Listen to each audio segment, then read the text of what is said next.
दोस्तों अब ये बात तो हम तमाम भारतीयों को मान लेना चाहिए कि प्रोडक्शन के मामले में हम सबसे फिसड्डी देश हैं। कितने फिसड्डी? दरअसल भारत पूरी दुनिया में बहुत शानदार हथियार बना सकता है। इनफैक्ट कहिए कि हम बना चुके हैं। अगर हम तेजस की बात करें तो क्वालिटी के मामले में वो JF-17 से कई गुना अच्छा है। चाइना के 90% लड़ाकू विमानों से बेटर है तेजस, और कई सालों पहले हम उसे बनाकर पूरी तरीके से रेडी कर चुके हैं। लेकिन प्रोडक्शन कैपेसिटी न होने की वजह से हम हमारी भारतीय वायुसेना को तेजस दे ही नहीं पा रहे। और ये बात केवल तेजस तक सीमित नहीं है, शुरुआती हथियारों में भी यही मसला है। जैसे कि LCS हेलीकॉप्टर यानी कि लाइट कॉम्बैक्ट हेलीकॉप्टर, ये हमने खुद का बना लिया है, लेकिन प्रोडक्शन रेट फिसड्डी, हम किसी भी चीज को मास प्रोड्यूस कर ही नहीं पा रहे। ये हमारी सबसे बड़ी समस्या है। इसीलिए कहा जा रहा है कि अगर हमने समय से पहले M का बना भी लिया, जो कि हमारा एक तरीके से अमेरिका की तरह F-22 रैप्टर होगा, और अगर हम इसे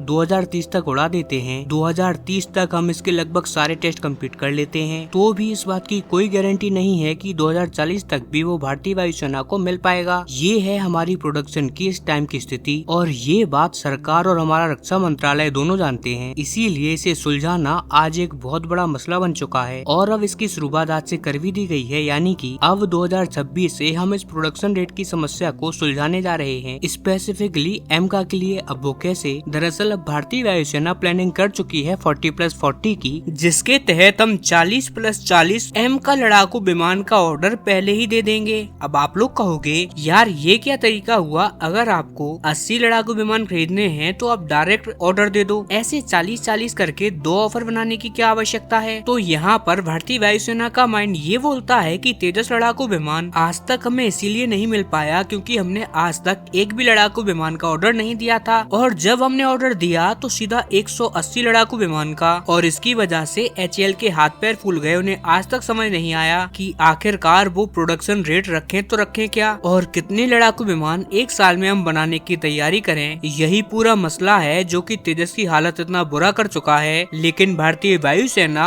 M का के साथ ऐसा कुछ भी नहीं होने देना चाहती, इसीलिए पहले 40 लड़ाकू विमानों का ऑर्डर देगा भारतीय वायुसेना, और हम ये शर्त रखेंगे जो भी M का प्रोडक्शन करेगा कि आपको एक साल में कम से कम 8 M का तैयार करके देने होंगे, जिसे धीरे धीरे करके हम 12 और फिर 15 लड़ाकू विमान एक साल में तैयार करेंगे। और जब हमें शुरुआती 40 लड़ाकू विमान मिल जाएंगे तो हम और 40 लड़ाकू विमानों को ऑर्डर देंगे। यानी कि हम छोटे छोटे ऑर्डर प्लेस करेंगे, जिससे कि हमारी जो कंपनियां हैं जो कि M का बनाएंगी उन पर प्रेशर न पड़े, और ये कंपनियां अपनी डेडलाइन को पूरा कर सकें। इससे हम मैन्युफैक्चरिंग कंपनी को ये भरोसा दिलाएंगे कि आपको हम लगातार एक के बाद एक ऑर्डर देते रहेंगे, जिससे कि मैन्युफैक्चरर भी बड़ी कंपनी को बनाने में पैसा लगाएगा। क्योंकि एक बार आप खुद सोचिए, अगर आप भी कोई लड़ाकू विमान बना रहे हो और आपको बस 30-40 लड़ाकू विमान का ऑर्डर मिल जाए, तो आप ऐसे में बड़ी फैक्ट्री बनाने में क्यों ही पैसा लगाओगे? आप एक लिमिटेड सोर्स के साथ छोटी सी फैक्ट्री बना लोगे और यही सोचोगे यार इतना बड़ा ऑर्डर तो है नहीं जो बड़ी फैक्ट्री बनाए,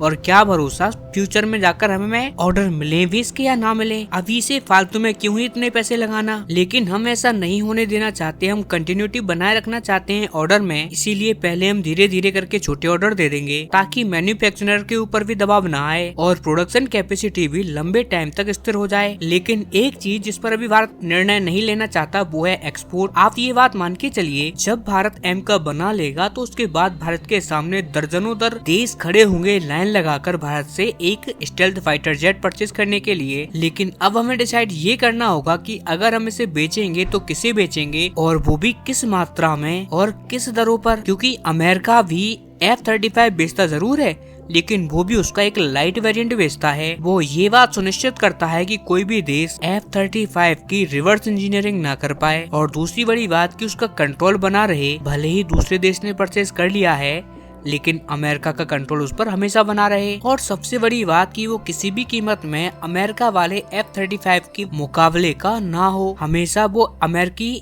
F-35 से नीचे ही रहे। और अब हमें भी ये बात सुनिश्चित करनी होगी, उसी के बाद हम ये बात डिसाइड करें कि हमें M का बेचना है या नहीं। लेकिन हमारी सबसे पहली प्रायोरिटी यही है कि हम अपनी भारतीय वायुसेना की जरूरतों को पूरा कर पाएं, और उसके बाद कहीं जाकर हम एक्सपोर्ट के बारे में सोचेंगे। वो भी तब जब हम M का मार्क 2 वेरिएंट यानी कि M का जो शुरुआती वेरिएंट आएगा, इसका भी जो अपग्रेडेड वर्जन है उसे ना बना ले, तब तक हम पहला वेरिएंट नहीं बेचने वाले। और ये बात एकदम सुनिश्चित है। हालांकि हालांकि बहुत ही जल्दी उस मैन्युफैक्चरर का नाम भी सामने आने वाला है, यानी कि जो भी प्राइवेट कंपनी एमका का निर्माण करेगी उसका नाम आएगा बहुत ही जल्दी। इसीलिए मैं तो आपसे यही कहूंगा कि आप चैनल को सब्सक्राइब कर लें, क्योंकि एमका को लेकर अब फ्यूचर में बहुत सारी खबरें निकल कर आने वाली हैं और मैं आपको सारी खबरों को एक एक करके बताऊंगा। खैर अभी के लिए इतना ही, हम जल्दी ही मिलते हैं अपनी अगली वीडियो में। तब तक के लिए नमस्कार, जय हिंद।